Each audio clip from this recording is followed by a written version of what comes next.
E aí, galerinha? Estamos ao vivo no Instagram. Tudo beleza, galerinha? Música.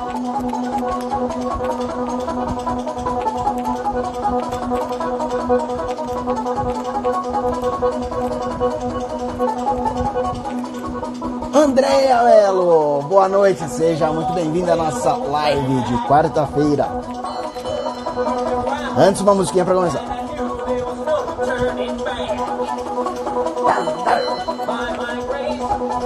Massa essa música, hein? Fala sério.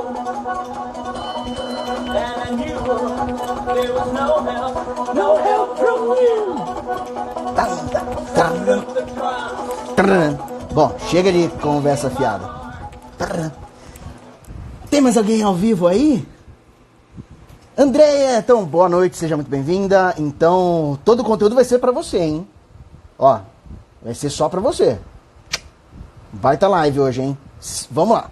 Então, ó, galeritas, voltando, recapitulando aqui. Então é o seguinte, nossa live vai ficar gravada 24 horas, fica disponível no Instagram. Amanhã pela manhã eu passo ela pro nosso canal no YouTube, extraio o áudio e jogo no nosso maravilhoso podcast. A gente tem, acho que 3 canais de podcast. Tem lá no Spotify, eu acho que o mais comum que a galera tem é o Spotify. Então tem disponível lá, tá? E também eu disponibilizo o áudio e o vídeo no nosso canal no Telegram. No Telegram é só procurar aí Gabaritei. Tá? É o nosso canal lá. Só dica top, filé. Material de graça que eu encaminho pra galera e é show de bola, tá? Bom, meu nome é Daniel Messias Trindade. Eu sou professor, autor de mais de 60 livros na editora Juspódio, na editora Juruá e na editora Fabris. Sou ex-delegado de polícia do Rio Grande do Sul. Sou sócio fundador da editora Tríade, a editora jurídica pronta para você. Legal, hein? Ó, olha o marketing. Fala. Então, sócio fundador da editora jurídica Tríade. Também fui sócio fundador do aplicativo iGabaritei, que encerrou as suas atividades no ano passado. O que mais? Acho que é isso aí, galera.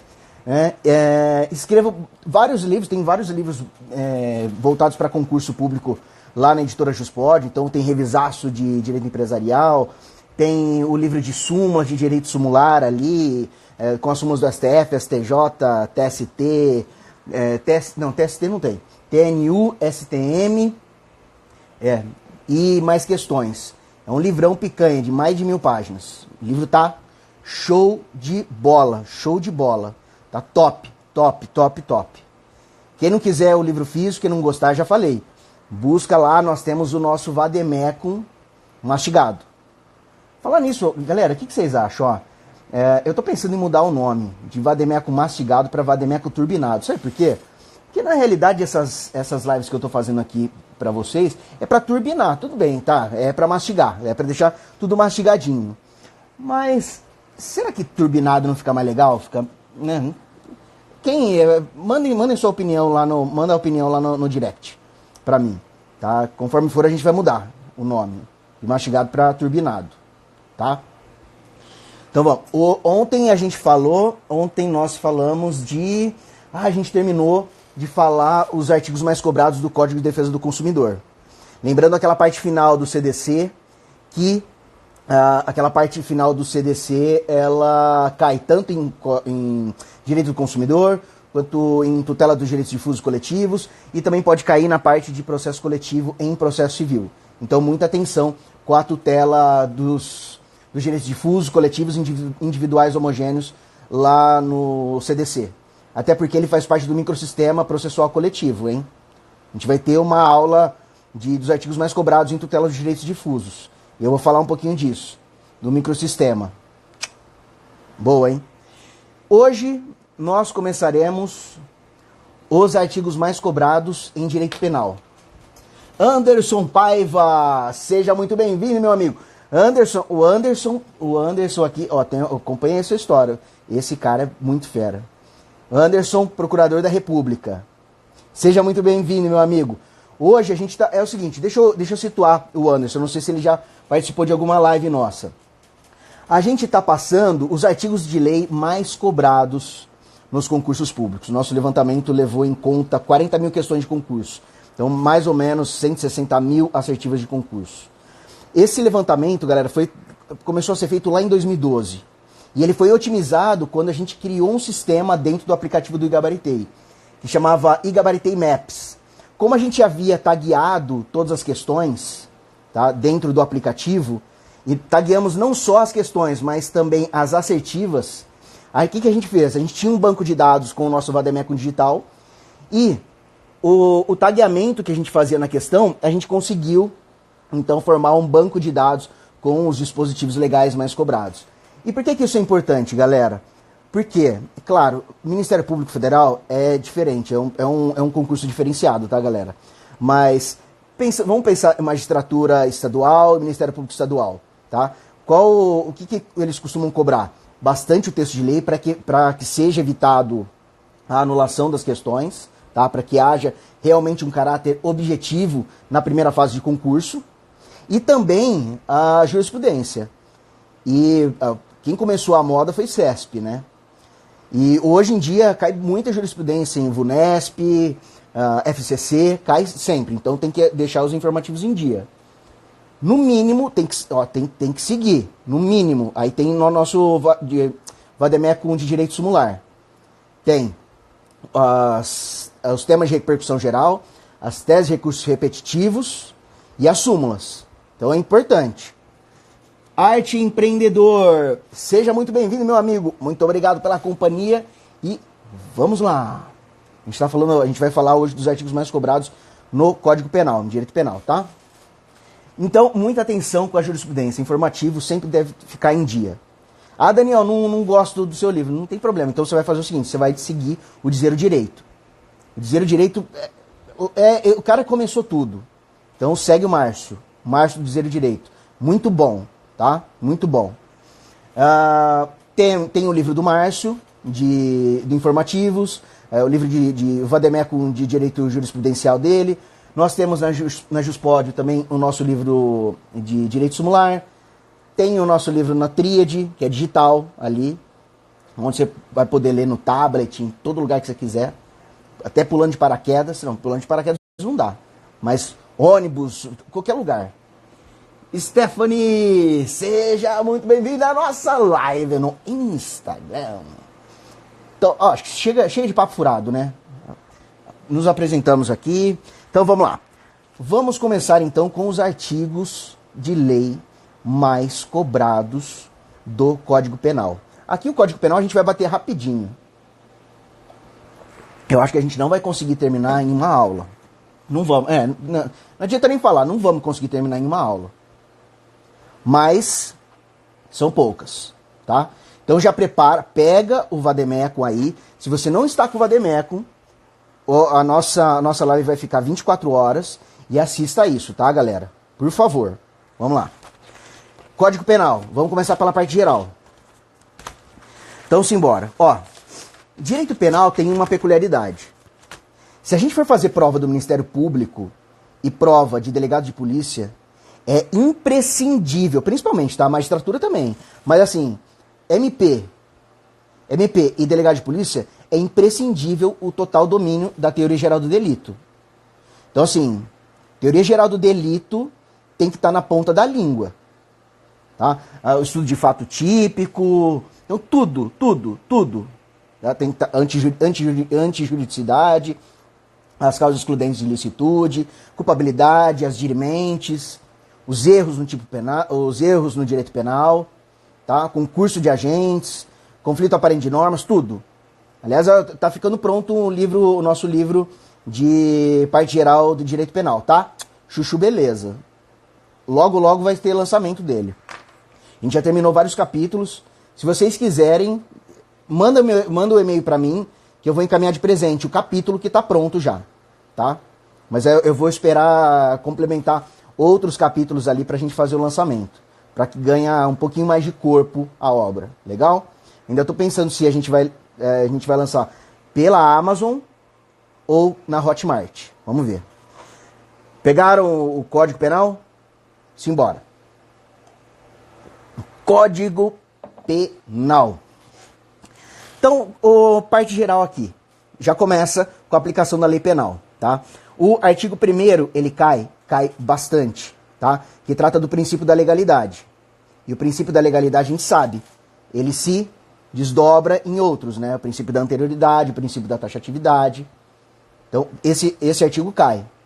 Pra vocês terem ideia, ó, caiu na Magistratura de São Paulo, caiu no Ministério Público de São Paulo, nos Ministérios Públicos Estaduais nos últimos anos caiu 4 vezes, tá? Agora, não basta, principalmente na prova do MP e de delegado, não basta apenas conhecer o texto de lei, em direito penal, tá? Eu tô falando de direito penal, quando cai parte geral. É necessário saber a parte conceitual, a parte de fundo aqui, tá? Qual um livro que eu sempre gostei de estudar? Sempre gostei do Fernando Capês, porque era da minha época de faculdade. Sou veinho, né, cara? Então, assim, era da minha época da faculdade. Em São Paulo todo mundo usava o Capês, porque era meu discípulo do Damásio, né? Então, segui por ele. Gostei bastante. Consegui ter uma formação legal em direito penal, que me fez ser aprovado nos concursos de delegado. E vários ministérios públicos aí até prova oral. Mas é o seguinte, aquela cerejinha do bolo, quem que me deu essa cerejinha do bolo? Foi o Rogério Sanches e o Kleber Masson. Tá? Hoje em dia eu acho que são os professores tops em direito penal. Anterioridade da lei. Então, marquem, o artigo 1º cai bastante, tá? Então, não há crime sem lei anterior que o defina, não há pena sem prévia combinação legal. A gente sabe, então, que há fundamento constitucional também, cláusula pétrea lá no artigo 5º. Lei penal no tempo. Isso, ó, lei penal no tempo cai muito, hein, galera? Muito, muito. Artigo 2º, que diz que ninguém pode ser punido por fato que lei posterior deixa de considerar crime, cessando em virtude dela a execução e os efeitos penais da sentença condenatória. Legal? Então, é isso, só para vocês terem ideia, só no Ministério Público de São Paulo, isso aqui já caiu 3 vezes nos últimos anos. É muito, hein? Putz, 1, 2, 3, 4, 5, 6, 7, 8, 9, 10, 11, 12, 13, 14, 15, 16 vezes nos últimos anos. Então, é punk, isso aqui é chuchu beleza, tá? Lembrando que aqui é possível extrair, então, do artigo 2º, que o Brasil adota um direito penal do fato e não um direito penal do autor. Isso é irrelevante, hein? Por quê? Olha só, olha a expressão que usa aqui, ó, o legislador usou. Ninguém pode ser punido por fato, ok? Então aqui o Brasil adota o direito penal do fato e não o direito penal do autor. Maravilha? Porque o direito penal do autor, o que ele faz? Ele pune a pessoa pelo que ele é e não pelo que ele faz. Não é admitido no Brasil. Show? Chuchu. Parágrafo único. O parágrafo único traz, então, a lei posterior que de qualquer modo favorecer o agente aplica-se aos fatos anteriores, ainda que decididos por sentença condenatória transitada em julgado. Então, aqui a gente está tratando da novatio legis in melius, tá? Lembrando que a novatio legis in melius, então aquela lei nova que de qualquer forma favorecer o agente, ela será aplicada retroativamente, tá?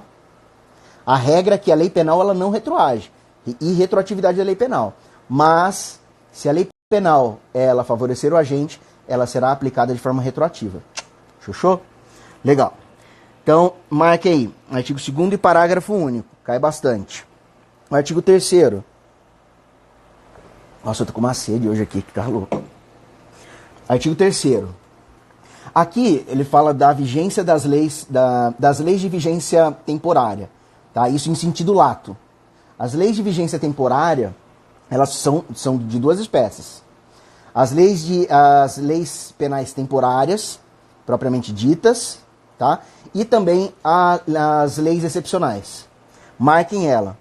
Artigo 3º. Só no Ministério Público de São Paulo caiu 2 vezes. Caiu bastante isso aqui. Qual que é a grande característica, a grande sacada no caso das leis de vigência temporária? É que elas são ultraativas. Legal? Show de bola.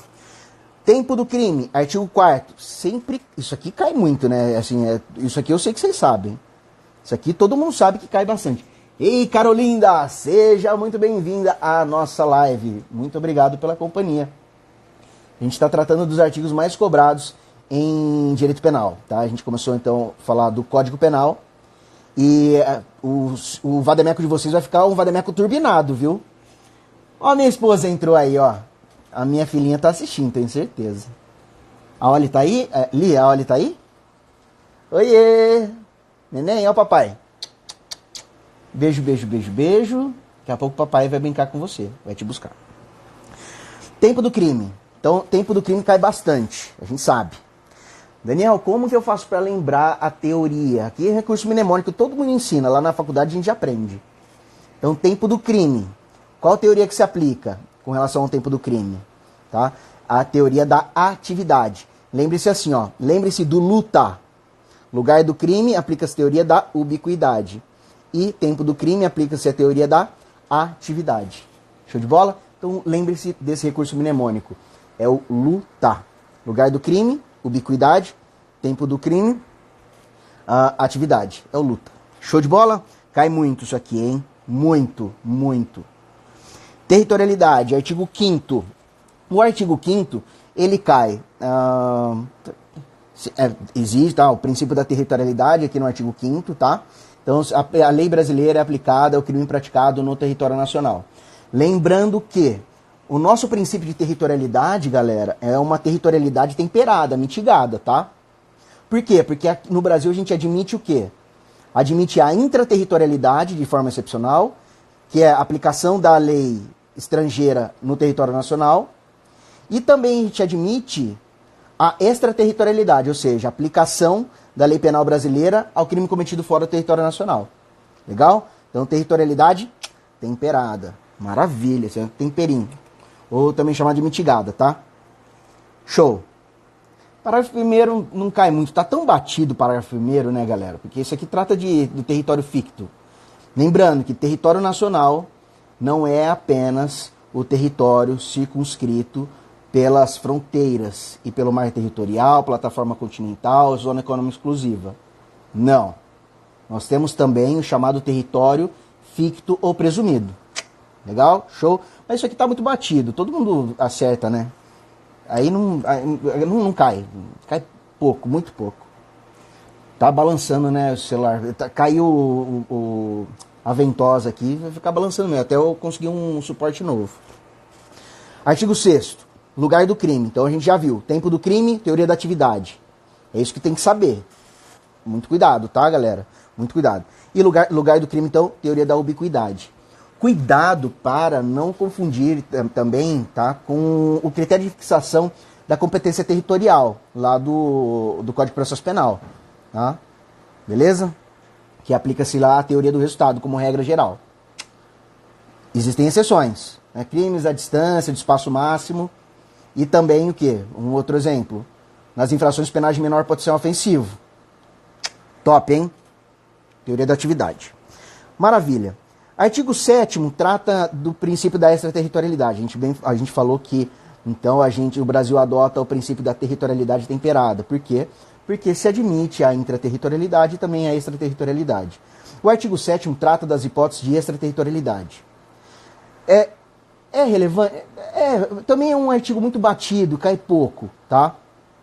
Mas tem alguns que são mais cobrados. Só lembrar, existem 3 tipos, tá, de extraterritorialidade. Existe a extraterritorialidade hipercondicionada, existe a extraterritorialidade condicionada, tá? Então, ó, do parágrafo 1º, então não existe condição. Do parágrafo 2º,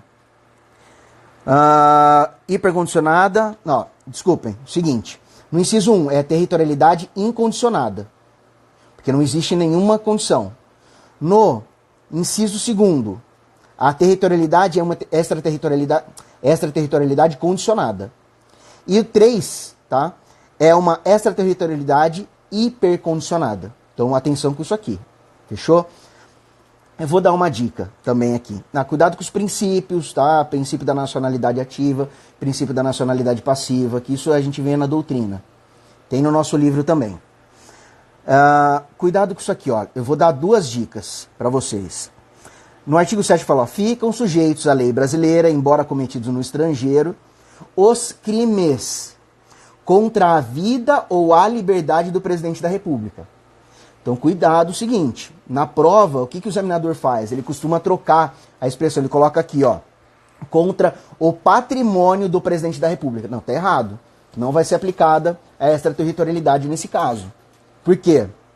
Porque aqui a gente está tratando, aqui a hipótese é crime contra a vida ou a liberdade. Por exemplo, crime de homicídio, tentativa de homicídio, outro sequestro, um crime de cárcere privado, tá? Então, assim, contra a vida ou a liberdade. Fechou? Não contra o patrimônio. E cuidado aqui também, porque o tipo penal ele fala o seguinte, é um tipo penal explicativo. Ele fala, ó, é presidente da República e não vice-presidente da República, tá? Anotaram? Então, show. Cai, mas não cai tanto assim. Então, fiquem tranquilos. Ó, agora a gente já vai dar um outro salto. Vai lá para o artigo 10. O artigo 10 cai bastante. É batidão, mas cai bastante. Que aqui a gente está tratando dos prazos, os prazos penais. A gente sabe que a contagem dos prazos penais se distinguem da contagem dos prazos processuais penais. O prazo processual penal, como é que a gente faz? Exclui o dia do início e inclui do final. Fechou? No prazo penal, não. O prazo penal a gente conta. Legal? Então, artigo 10, ó. O dia do começo inclui-se no cômputo do prazo. Conte-se os dias, os meses e os anos pelo calendário comum. Essa só a primeira parte que costuma cair bastante. Tá? Fácil, né? Isso aqui é chuchu. Facinho. Faciulo. Artigo 11.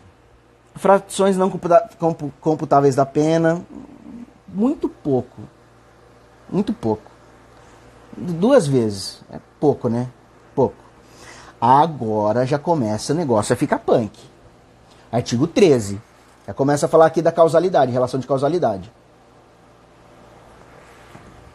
Artigo 13, caput.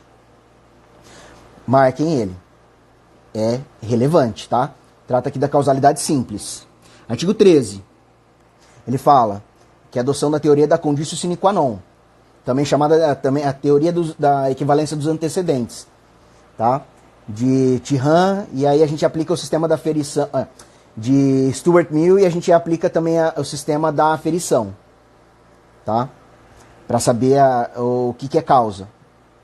Então, relação de causalidade, artigo 13, caiu bastante, ó, só para vocês terem ideia. 1, 2, 3, 4, 5, 6, 7, 8, 9, 10, 11 vezes, tá? Então, marquem, relação de causalidade, artigo 13.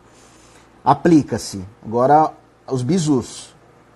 Teoria da conditio sine qua non, também chamada de equivalência dos antecedentes causais, ou somente teoria da equivalência, tá? E também se aplica o sistema da aferição na parte final. Então é isso. Passando agora para o parágrafo 1º. Também é importante porque fala das concausas aqui, que a gente estuda lá na parte geral do direito penal, tá? Parágrafo 1º. Então fala, a superveniência de causa relativamente independente exclui a imputação quando, por si só, produziu o resultado. Então, assim, a concausa aqui, ela tem que ser superveniente, tá? E ela tem que ser, por si só, ela produziu o resultado. Para ser aplicada aqui, a causalidade adequada, tá? Parágrafo 1º. Então, muita atenção, cai bastante, ó. Caiu 1, 2, 3, 4, 5, 6, 7, 8, 9, 10, 11... 12 vezes. É importante, hein? Agora, cuidado com esse exemplo aqui, ó. Exemplo de jurisprudência, tá? Marquem. Qual que é o exemplo clássico aqui quando a gente está na faculdade, o professor passa? Então, o exemplo é aquele assim, o João... Vamos falar do Tício. Não vou falar Tício. Vou inventar outro nome. Esse é o Sigmatronic. O nome do cara é Sigmatronic. O Sigmatronic, ele levou um tiro. Ele levou um tiro e aí, o que aconteceu? Os populares chamaram a ambulância e tal, levou um tiro do Tício. Tício é bandidão. O Sigmatronic levou um tiro, tá? Passou, tomou um tiro, sei lá, tomou um tiro. E aí foi socorrido, os populares ligaram, veio a ambulância e o que aconteceu? Socorreram o Sigmatronic. Só que no caminho para o hospital, o que acontece? A ambulância, ela tá passando e ela vem um outro carro e se choca com ela. E aí capota a ambulância e ele acaba morrendo, tá? Esse é aquele exemplo clássico de superveniência, tá? Na relação causal. Cuidado com esse exemplo que eu vou passar agora para vocês. Vamos pensar que o Sigmatronic, ele foi socorrido, tá? Foi socorrido por ambulância, chegou até o hospital.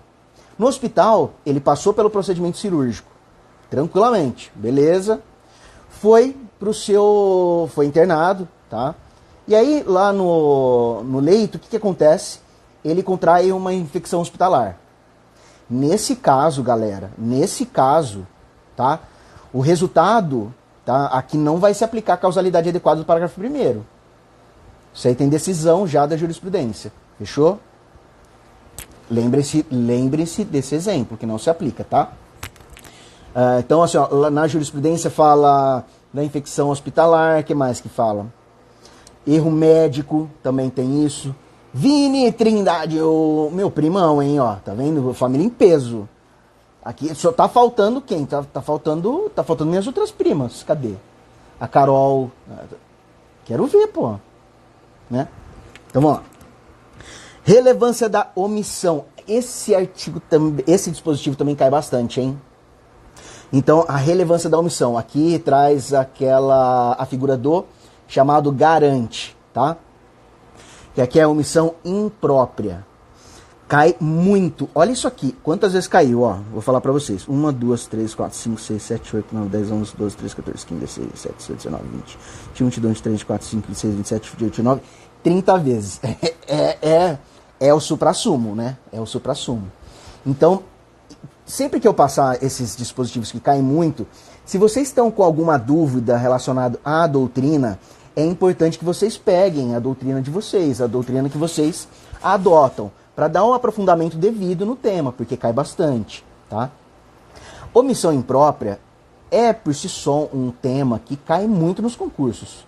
A diferença de omissão própria, de omissão imprópria, que também é chamado lá por alguns de impura, tá? Então, é relevante. Marquem isso aqui. Aqui a gente tem 3 espécies, tá? De omissão imprópria. Que é a omissão. Então, quando que a omissão ela é relevante para o direito penal, a omissão imprópria? Quando há o dever legal, quando há o dever de garantidor, ou também chamado de dever contratual, e o dever por ingerência da norma.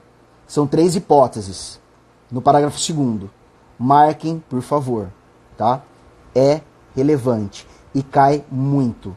Lembrando que, agora um pouquinho de doutrina para vocês, o parágrafo 2º, ele é classificado como uma norma de extensão causal, ou norma de ampliação causal, fechou?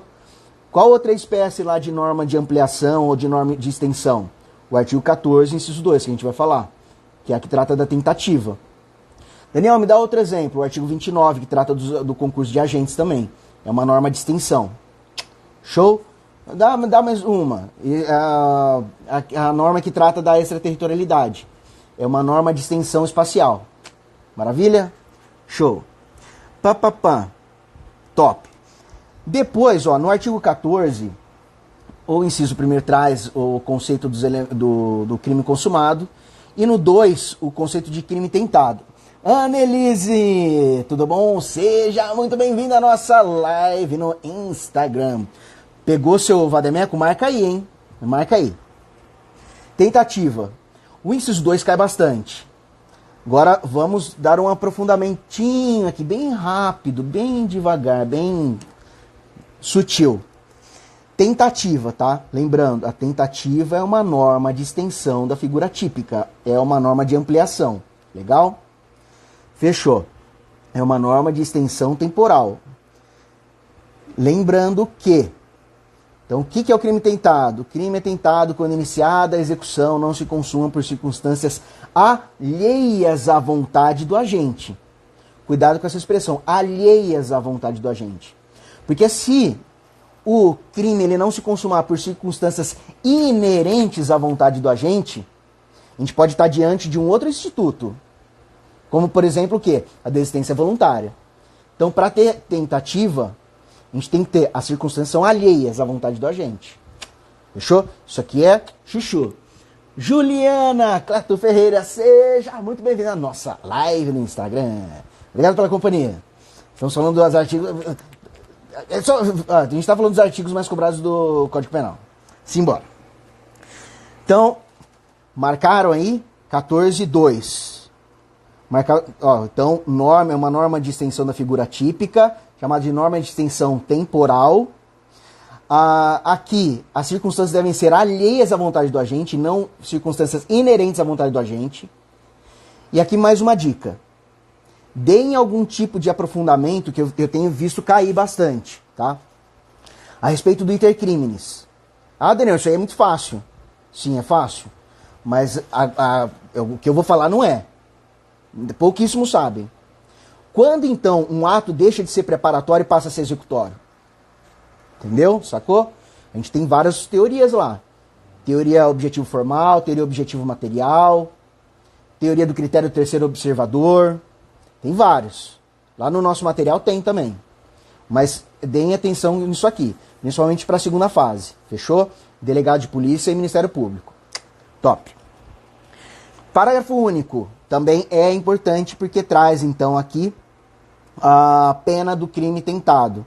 Então, o crime tentado, ela é punida com a mesma pena do crime consumado, diminuída, então, de 1 a 2/3. Cuidado com essa fração, porque às vezes o examinador altera essa fração. É sacanagem, também acho. Sim, eu acho também sacanagem. Mas, como é muito utilizado, galera, também, o artigo 14, na prática, vocês vão usar muito isso aqui. Assim, é todo dia, toda hora, vocês vão ver isso. Então, basicamente... Entendeu? É importante. Agora o aprofundamento legal. Vocês vão marcar o seguinte, olha. A tentativa é uma causa de diminuição de pena. Então, se é uma causa de diminuição de pena, aí ela é analisada quando? Hein? Na primeira, na segunda ou na terceira fase? Na terceira fase da dosimetria da pena. Lembrando que a dosimetria da pena é o critério fixado pelo Nelson Hungria. Agora, já falei nas outras lives. Para dar aquela cerejinha do bolo para o seu examinador falar, eu quero esse cara, eu quero essa aí, para entrar no cargo. Então, critério trifásico de Nelson Hungria, Hofbauer. Aí, meu amigo, aí não tem que... Aí assim, o examinador fala, passa esse cara, não precisa passar nem pela prova oral já. Dá uma funcional para esse cara. Top, hein? Primeira fase na dosimetria. O que a gente analisa? Circunstâncias judiciais, artigo 59. Cuidado, que qualificadora não é circunstância judicial. A qualificadora você vai ver analisar antes de entrar nos critérios de fixação de pena. Primeiro a gente analisa se o tipo ele é simples ou é qualificado. E aí a gente começa. Então, analisa primeiro o artigo 59, circunstâncias judiciais, agravantes e atenuantes, depois causas de aumento e diminuição de pena. Top? Maravilha. Marquem isso aqui, ó. Dica de ouro. Escreveram dica de ouro aí? Porque é de ouro mesmo. Pena da tentativa. Então, causa diminuição de penas, já marcaram na terceira fase analisada, tá? Aplica-se a teoria objetiva temperada, também chamada de realística ou dualista. Já vi cair. Então, marquem. Porque, olha só, isso aqui, às vezes você sabe que aplica-se a teoria objetiva temperada. Só que aí cai com outro nome. E aí o que acontece? Você erra. De bobeira. Tem que saber sinônimo também. Principalmente no direito penal. No direito penal, as palavrinhas, elas dizem um mundo. Então, você precisa saber o conceito dessas figuras. É muito próprio a linguagem, é muito própria do direito penal. Um outro ramo que é muito assim, tem uma linguagem muito própria, o que é? O direito tributário. O direito tributário, o direito empresarial tem uma linguagem muito própria, muito específica. Tá? Legal. Artigo 15. Desistência voluntária e arrependimento eficaz, que é chamado pela doutrina também de tentativa abandonada ou qualificada. Caiu, olha só, olha quantas vezes caiu isso aqui, ó. E é fácil, né? É fácil, galera, tranquilinho. 1, 2, 3, 4, 5, 6, 7, 8, 9, 10, 11, 12, 13, 14, 15, 16, 17, 18, 19, 20, 21, 22, 23, 24, 25 vezes. Pô, é coisa, hein? É coisa, é coisa. Lembrando que a primeira parte do dispositivo no artigo 15, trata, então, da desistência voluntária e a segunda parte trata do arrependimento eficaz. Natureza jurídica é uma causa excludente da tipicidade. Ela exclui, então, a atipicidade, qual é a consequência dela? A atipicidade da tentativa. O agente vai responder pelos atos até então praticados. Mas vai ter a atipia da tentativa. Show, hein? Filé. Nossa, picanha. Cerejinha do bolo. Artigo 16. Arrependimento posterior. Isso aqui cai... Nossa, galera. Isso aqui, ó. Só no MP de São Paulo caiu 2 vezes. Olha só.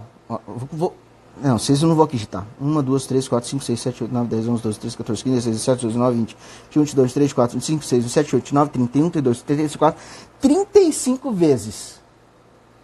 Hã? Ah, Daniel, mas isso aqui é fácil. Sim, se é fácil, você não pode errar na prova.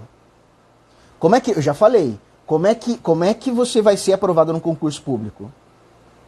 Não errando aquilo que todo mundo vai acertar. E, claro, você tem que se diferenciar. Tem que acertar aquilo que a galera não acerta. Mas você não pode errar jamais aquilo que todo mundo vai acertar. Esse é um dispositivo que muita gente vai acertar. Por quê? Porque é batido, a galera tem aprofundamentos durante a faculdade. É um tema que está muito intrínseco no estudante. Então a galera acerta mesmo em peso. É só ver que é mais fácil até para vocês o QC. Pega e faz uma filtragem lá de questões relacionadas, então, aqui o artigo 16 do arrependimento posterior. Vocês veem, é só dar uma olhada na estatística lá. Viu? Tanto de gente que acerta, é muito. Eu estou falando QC aqui porque não tem mais o Igabaritei para vocês analisarem. Então é só no QC lá, no concorrente. Então, mas vê lá. Eu estou recomendando também porque é top, né? É top a plataforma deles. Que isso? Os caras foram revolucionários. Crime impossível, artigo 17. Crime impossível, a gente postou uma dica hoje, hein? A gente postou uma dica aí de súmula do STJ, que trata a respeito dos sistemas de vigilância e de monitoramento em estabelecimentos empresariais. E o cotejo com um furto, é um crime patrimonial. Então, se trata ou não de crime impossível? No caso de existência de sistema de monitoramento. Então, a gente sabe que não configura não crime impossível. O agente vai responder sim por furto ou tentativa de furto. Tá? Então não se trata de crime impossível. Fechou? Tem súmula com relação a isso. Dica clássica, cai muito no concurso, cai muito na OAB e vai continuar caindo. Vai continuar caindo. E por que isso vai continuar caindo? Porque no dia a dia, principalmente nos concursos estaduais, de delegado de Polícia Civil e também no Ministério Público, isso acontece muito, galera. Assim, aparece muitos casos assim. Muitos. Então entra casos assim, tanto de repente para promoção de arquivamento pelo princípio da insignificância no concurso do MP, no dia a dia do MP. Pode entrar também a situação flagrancial ou não, tá? Desse fato com o delegado de polícia ali. Tem uma coisa interessante. O delegado de polícia ele pode analisar a atipicidade material pelo princípio da insignificância e não fazer o flagrante? E aí? Prevalece que o delegado não pode, tá? Ele seria obrigado a fazer o flagrante. Eu não concordo com isso. Não concordo. Eu acho que o delegado de polícia ele é um agente garantidor. Eu acho que o delegado de polícia ele tem um dever, assim, até mesmo decorrente do princípio republicano e princípio democrático, de que há uma filtragem ali. Poxa, não, analisa. Não, é o seguinte, não, aqui eu entendo que o quê? Que aqui há uma atipicidade material, uma excludente pelo princípio da insignificância. Isso não significa, isso apenas para não lavrar flagrante, galera. Porque às vezes a situação de impor uma prisão em flagrante, que pode ou não depois ser convertida em preventiva, pode ser muito grave. Tudo bem que atenuou com a audiência de custódia e a necessidade de alteração, de transformação em prisão preventiva e análise das outras medidas cautelares, até mitigou um pouco essa situação. Mas eu entendo que o delegado de polícia pode. Qual é o problema do delegado fazer isso? Nenhum. Isso pode decorrer, a gente pode tirar vários fundamentos de princípio republicano, Estado democrático de direito, dignidade de pessoa humana, princípios relacionados à própria ciência do direito penal, né? Isso não significa que o fato vai deixar de ser investigado, não. O delegado de polícia, ele fundamentaria, claro, mas aí com fundamentação, né? Por favor. Que eu já vi muito delegado, não vou fazer o flagrante, mas não vou justificar. Pô, pera lá, meu amigo. Não, você tem que justificar, você tem que motivar. Então, motiva, justifica, beleza. E aí o que você vai fazer? Instaura o inquérito policial para investigação do inquérito. Aí beleza, tá? Simbora. Isso é matéria de direito processual penal. Eu vou fazer um sorteio. Foi meu primeiro livro lançado, que eu trato do direito de polícia judiciária e autoridade policial das garantias. Lancei em 2012, foi meu primeiro livro, que eu defendo exatamente isso. Delegado de polícia como autoridade das garantias. Com a possibilidade total, de análise total do fato típico. Mas desde que seja fundamentado, né? Tá no meu livro lá. Eu vou fazer um sorteio. O primeiro que mandar direct pra mim, eu vou mandar um livro de presente. Fechou? Legal. Então vamos lá. Artigo 17, crime impossível, tá? O que vocês vão marcar? Sinônimos do crime impossível. Tentativa inidônea, inadequada, crime oco ou quase crime. Crime oco é legal, né? Putz, crime oco é foda. É legal, né? É legal. Mesma coisa, ó, contravenção penal. Qual que é o sinônimo de contravenção penal? Delito liliputiano ou crime anão. Putz, cara. A gente tem que tirar o chapéu para um doutrinador que, né, é muito criativo, cara. Pô, você me desculpe, mas, ó. Então, artigo 17, cai bastante, crime impossível, tá? Natureza jurídica, se aplica no crime impossível a teoria objetiva temperada. E qual é a natureza jurídica do crime impossível? Então, é uma excludente da tipicidade. Então, acarreta a tipicidade da tentativa. Maravilha? Legal. Agora a gente mudando. Ó, no artigo 18, vai trazer então o conceito de crime doloso e culposo. Vou dar uma diquinha aqui também, já marquem, já puxem uma flechinha. O doloso, tá? O Código Penal adota duas teorias com relação ao crime doloso. Tanto a teoria da vontade com relação ao dolo direto, quanto a teoria do assentimento no caso de dolo eventual. Fechou? Por quê? Porque o legislador ele fala assim, ó. Disse o crime doloso quando a gente quis o resultado, e aqui a gente está falando de dolo direto. E também é crime doloso quando? Quando ele assumiu o risco de produzi-lo. E a gente sabe que assumir o risco de produzi-lo é o chamado maravilhoso, glorioso dolo eventual. Falando em dolo eventual é um negócio interessante, né? Primeiro dia de faculdade é engraçado, porque às vezes o professor fala assim, ó, lê tal trecho, acho que ele faz de propósito isso na faculdade, né? Tal trecho no livro, aí você tá lá. Aí fala, lê, aí tem a palavra dolo. Aí o que a galera faz? Dolo, não é? A primeira coisa, eu acho que eles fazem de propósito, cara. Só pra escutar falar dolo, pra lembrar de bolo. É dolo, é dolo. Todo mundo sabe, né, cara? Vamos lá. Artigo 19. Agravação pelo resultado. Outra dica, a gente postou outra dica pra vocês aí, de crime agravado pelo resultado. Lembrem-se que o crime préter doloso, ele é apenas uma espécie dos crimes agravados pelo resultado. O crime préter doloso nada mais é do que um crime doloso agravado pelo resultado culposo. Então, há dolo no antecedente e culpa no subsequente, também chamado de culpa no consequente. Exemplo clássico, lesão corporal seguida de morte, que a doutrina também chama de homicídio préter doloso. Tá? Isso aqui eu sei que vocês sabem. Então, só toma cuidado nisso, tá? O crime préter doloso ele é uma das espécies dos crimes agravados pelo resultado. Pode ter crime doloso agravado pelo resultado doloso. Pode ter crime doloso agravado pelo resultado culposo, a gente vai ter o préter dolo. Pode ter crime culposo agravado pelo resultado culposo.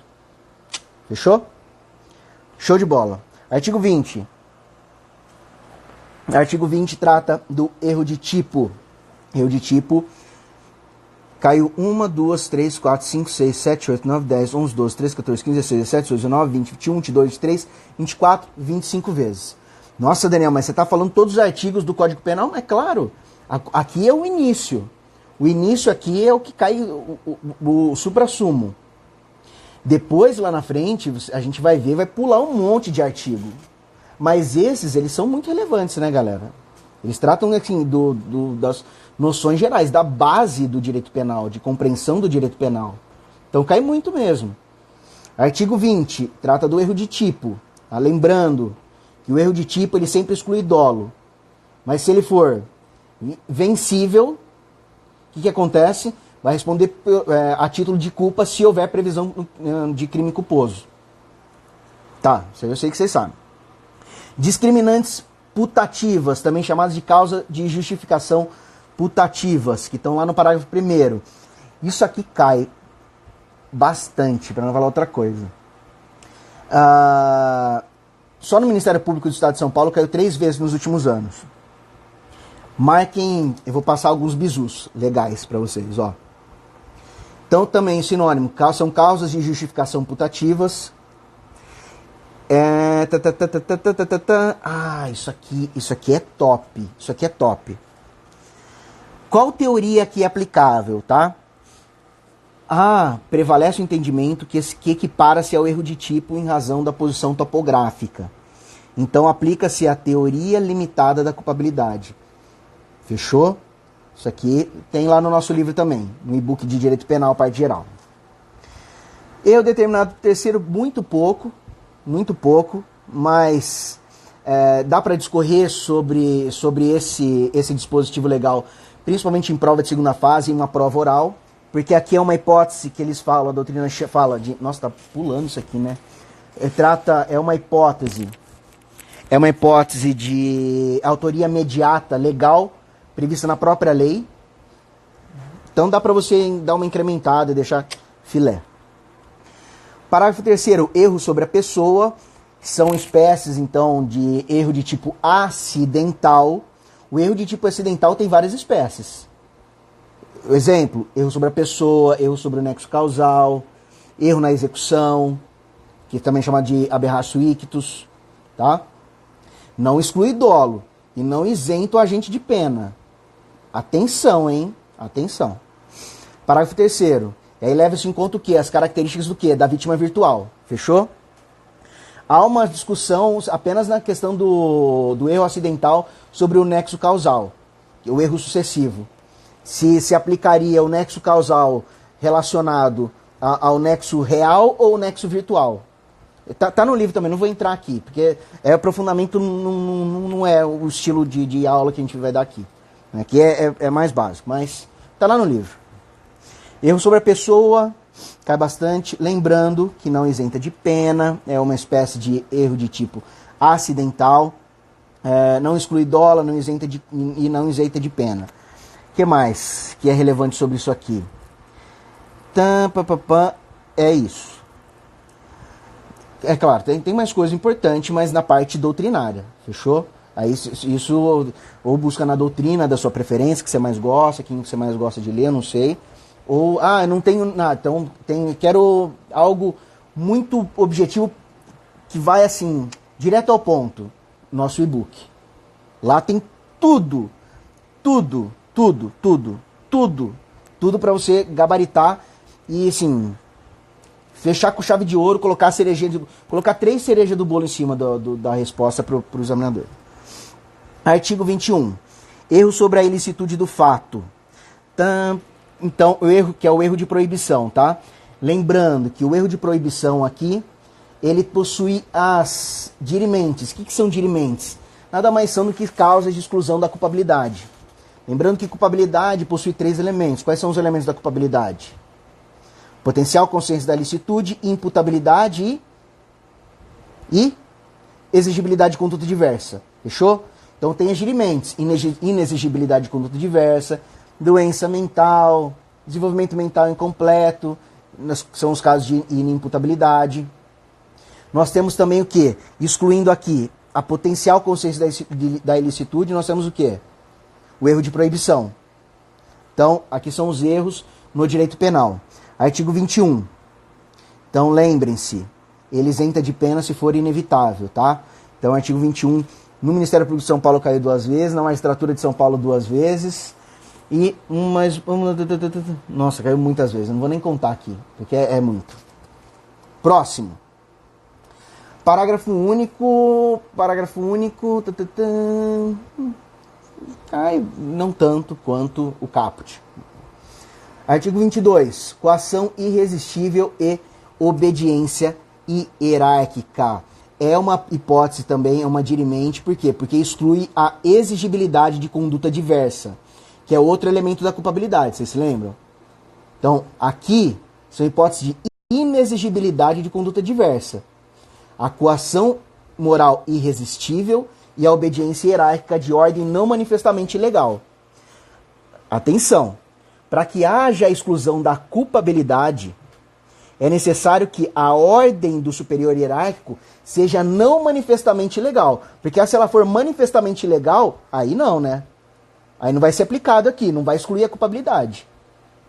Tem que ser a ordem de ordem não manifestamente ilegal. Lembrando também que aqui se aplica em critérios de subordinação, de relação hierárquica. Aqui a gente não está falando de relação de parentesco entre o pai e o filho, por exemplo. Legal? Top? Show de bola. E outra coisa, coação moral irresistível. Atenção, porque a coação, tem que haver uma coação, então também chamada de vício compulsiva, e ela tem que ser irresistível. Porque se ela for resistível, não vai excluir a culpabilidade. Então essa coação moral ela tem que ser irresistível. Tem que ser irresistível. Tem que ser irresistível para excluir a culpabilidade. Olha, minha esposa está mandando um coraçãozinho pra mim. É legal, né? Não é assim? Cara, eu vi essa galera fazer assim, eu não sabia que porra é que essa galera tá fazendo assim, ó. É coração, né? Coraçãozinho pra você. Beijo pra minha petitica que tá me assistindo. Ela vai aprender tudo de direito penal, tudo. Teoria geral dele, tudo. Culpabilidade, ela vai falar. Ela não começou a falar ainda, ela só fala dadá. Por enquanto ela fala dadá. Mas logo ela tá falando inconstitucionalidade por omissão, tá falando arguição de descumprimento de preceito fundamental, tá falando, o que mais? Putz, tá dando aula, galera. Espera só. Ó, então deixa a Olha assistir, hein? Direito penal, vai gabaritar. Artigo 22. Então, a coação ela tem que ser irresistível. Agora uma dica também de ouro, hein? Aqui a gente está falando de coação moral irresistível. Se houver uma coação física vis absoluta, vai haver a própria exclusão do fato típico. A gente não vai falar nem exclusão de culpabilidade, a gente vai falar exclusão do fato típico. Tá? Exclusão do fato típico. Artigo 23. Trata das hipóteses, então, de exclusão da ilicitude ou exclusão da antijuridicidade. São também chamadas de causas de justificação. Também chamadas de tipos penais permissivos. Então, cuidado com todos esses sinônimos. Então, tipos penais permissivos, um exemplo, são as causas de justificação, que nada mais são que as causas excludentes de ilicitude. Estado de necessidade, legítima defesa, tá? Estrito cumprimento do dever legal e exercício regular do direito. O excesso punível no parágrafo único, lembrando que o agente vai responder tanto pelo excesso culposo quanto pelo o excesso doloso, quanto pelo culposo. No artigo 24, que trata, então, do estado de necessidade, atenção com os requisitos do estado de necessidade, tá? Lembrando que no estado de necessidade a gente fala de perigo atual. Ah, Daniel, mas tem quem considere o perigo iminente também. Realmente, na doutrina tem. Que pode ser também o perigo iminente. Só que prevalece que não, o perigo tem que ser atual para ver estado de necessidade. Fechou? É diferente da legítima defesa, que ali a gente vai falar em agressão injusta. E isso tem grande diferença. Porque, por exemplo, se for um animal atacando uma pessoa, a gente vai falar em perigo. Então, se for atual, se de repente é necessário sacrificar o animal para salvar a própria vida, vai haver o quê? O estado de necessidade. Agora, se esse animal ele foi atiçado por uma pessoa, um ser humano, aquele animal atuou como uma longa-manos do ser humano. Ele atuou propriamente como uma arma. Então, aí haverá agressão injusta. Aí será possível a legítima defesa. Cuidado com isso, hein? E a legítima defesa é outra coisa. A legítima defesa, aqui ela pode ser, a agressão injusta pode ser atual ou iminente. Top, hein? Dica de ouro. Dica de ouro. Então, o artigo 24 e o artigo 25, legítima defesa, cuidado com os requisitos de ambos, tá? De estado de necessidade e legítima defesa. Daniel, tem muita coisa aqui pra gente tratar com um aprofundamento em doutrina. Sim, tem. Por isso que a gente tem um e-book também sobre isso. Ó, faz assim, ó, eu já vou liberar, eu vou liberar pra vocês. Mandem pra mim, eu já mandei hoje um monte de presente. Falando nisso, eu esqueci de mandar um e-book pra Camila. Acho que ela ficou brava comigo e nem entrou. Vou mandar, Camila. Ó, me manda, você não me mandou e-mail pra me lembrar? Eu lembrei agora, amanhã eu vou encaminhar pra você, hein? Quem mandar e-mail pra mim, eu vou encaminhar também um e-book de excludente de licitude. E outra, vou encaminhar até em formato doc, no Word. Que é pra vocês conseguirem montar o próprio caderno de vocês. Galera, é importante que vocês tenham o próprio caderno, tá? Então, mesmo quando a galera compra o e-book, eu falo, olha, é interessante que vocês tenham o próprio caderno. Porque tem gente que não gosta muito de produzir o conteúdo. Mas é muito importante. Se você tem o seu próprio caderno e você mesmo produzir o conteúdo, fica muito mais fácil de você assimilar a matéria. Por quê? Porque ali você vai descrever o instituto jurídico com as suas próprias palavras. Então, para uma revisão, é muito mais efetivo. Tá? Então, quem quiser me manda um e-mail que eu vou mandar em formato doc. Para vocês mesmos terem no próprio caderno de vocês. Tá? Teacher aqui é legal. Artigo 26, da imputabilidade, trata o conceito de inimputabilidade, tá? A inimputabilidade isenta de pena. O Código Penal ele não traz o conceito de imputabilidade, sim de inimputabilidade, no caput. A gente tem até um programa, uma brincadeira, amanhã eu vou postar. O programa Be Crazy, B26 Caput. É o artigo 26, ele isenta de pena, inimputável. O inimputável está sujeito ao que? Medida de segurança. E exclui a imputabilidade, que a imputabilidade é um dos elementos da culpabilidade. Maravilha? O parágrafo único trata da semi-imputabilidade, também relevante. Lembrando aqui dos critérios que são aplicáveis para a aferição da inimputabilidade, eles são diversos. Tá? Em se tratando, por exemplo, de menores de 18 anos, que está no artigo 27, a gente aplica o critério biológico. O cronológico absoluto também é chamado assim. A gente chama de critério cronológico absoluto, principalmente lá no Estatuto da Criança e do Adolescente, que traz a teoria da proteção integral. Então, para a aferição da imputabilidade de menores de 18 anos, que são inimputáveis, é claro, tem até previsão constitucional com relação a isso, tá? Aplica-se o critério biológico, sistema de aferição da imputabilidade, ou cronológico absoluto. Agora, já com relação à doença mental e desenvolvimento mental incompleto, a gente aplica qual critério? Critério biopsicológico. Fechou? Dica de ouro. Top, top, top, top. Marquem. Parágrafo único trata, então, do nosso glorioso semi-imputável, também chamado de fronteiriço. Fronteiriço é legal. A primeira vez que eu escutei essa palavra, eu achei muito bacana. Muito bacana esse fronteiriço. Emoção e paixão. Lembrem-se que a emoção e a paixão não excluem a imputabilidade penal. E a embriaguez. A embriaguez aqui, que a embriaguez voluntária ou culposa pelo álcool, ela não vai excluir a imputabilidade penal. Para que haja exclusão da imputabilidade penal, ou seja, que seja uma causa de inimputabilidade, o agente ele tem que estar completamente embriagado, retirar inteiramente Vai acabar. Galera, vamos ter que encerrar aqui. Em 25 segundos restantes, pra gente fechar 1 hora aqui. Então, ó, marquem uma estrelinha. A gente vai, na nossa próxima live, a gente vai continuar aqui do artigo 28. Maravilha? Muito obrigado pela companhia, galera. Espero que vocês tenham gostado. Fiquem com Deus e até amanhã. Amanhã tem live. Beijo no coração. Fui! Tchau, tchau!